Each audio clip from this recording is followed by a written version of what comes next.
Hi. So, like a lot of people my age, I grew up on Sesame Street.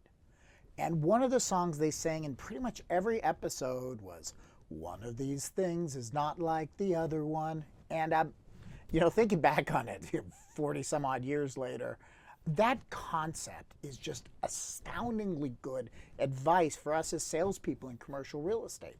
So when you're talking to a client or a prospective client, listen hard to what they're saying and see what doesn't fit. So let me give you just a classic example of this. You're talking to an owner.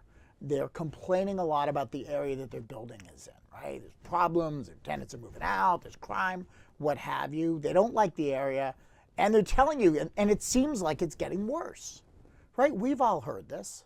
So they don't like the area, they think it's getting worse, but they still own a building in the area. Well, one of these things is not like the other one. So I would say something like, Mr. or Ms. Client, I'm a little confused here.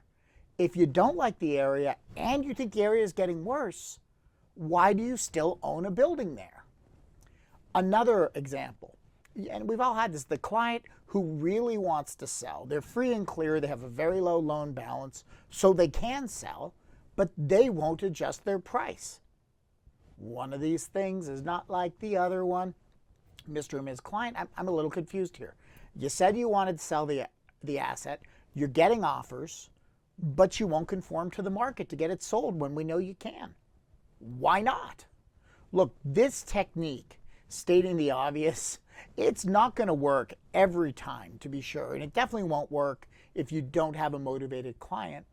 But the technique is designed to start a lot of interesting conversations, and interesting conversations are frequently powerful ones. So look for what doesn't match and ask about it. And of course, if you'd like to be in a position to have more of these powerful conversations, reach out. I can help, and in this shirt, I'm easy to find. Thanks for joining me for some quick commercial real estate coaching. Bye-bye now.